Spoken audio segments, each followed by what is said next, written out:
वो कहावत तो आपने सुनी होगी, भगवान के घर में देर है अंधेर नहीं। 5 साल बाद दिशा साल्यान केस ने एक बार फिर से मोड़ लिया है और इस बार आदित्य ठाकरे पर डायरेक्ट उंगली उठी है, बल्कि एफआईआर दर्ज कराने की मांग है।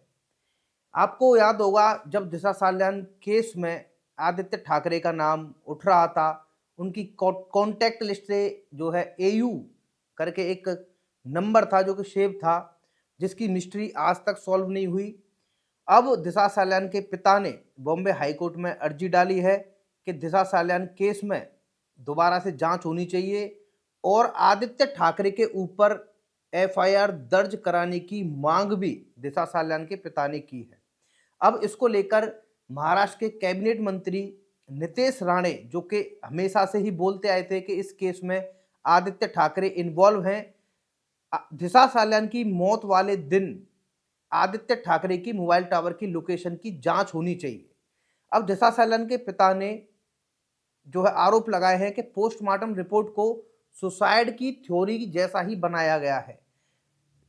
मौके पर न खून के धब्बे थे, ना ही कोई फ्रैक्चर वगैरह ऐसा कुछ बॉडी में था, लेकिन पोस्टमार्टम रिपोर्ट में ये सब बनाया गया क्योंकि बिल्डिंग से जब वो गिरी थी तो उसके बाद में वहां पर स्पॉट पर चौकीदार वगैरह जो थे उनके बयान को भी तोड़ा मरोड़ा गया, जिसकी अच्छी तरीके से जांच नहीं हुई। नितेश राणे ने क्या कहा है, आप उस वीडियो को देखना। स्पष्ट तौर पर आज ही नितेश राणे का ये बयान आया है दिशा साल्यान केस में, और अब ऐसा लग रहा है कि आदित्य ठाकरे की मुसीबतें अब और ज़्यादा बढ़ सकती हैं, क्योंकि उस टाइम पर उद्धव ठाकरे की सरकार थी तो आदित्य ठाकरे जो कि इस मामले में पूरी तरीके से घिरे हुए थे, उन पर कोई आंच नहीं आई। लेकिन अब मामला बदल चुका है, अब उद्धव ठाकरे की सरकार नहीं है, अब देवेंद्र फडणवीस की सरकार है, एकनाथ शिंदे की सरकार है।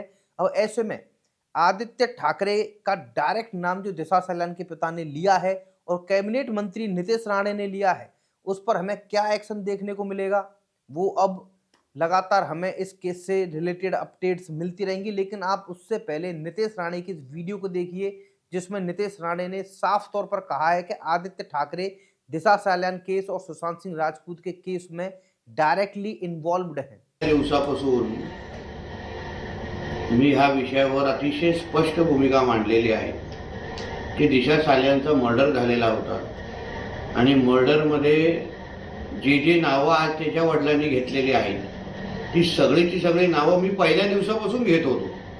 मी पहिल्या दिवसापासून बोलत होतो की आदित्य ठाकरेचे तुम्ही 8 जूनचे जो मोबाईल टावर लोकेशन तपासा, तिकडल्या वॉचमॅनचं काय झालं, तिच्या पोस्टमार्टम रिपोर्टचं काय झालं, या सगळ्या पहिल्या दिवसापासून मी तेच मुद्दे मांडत होतो।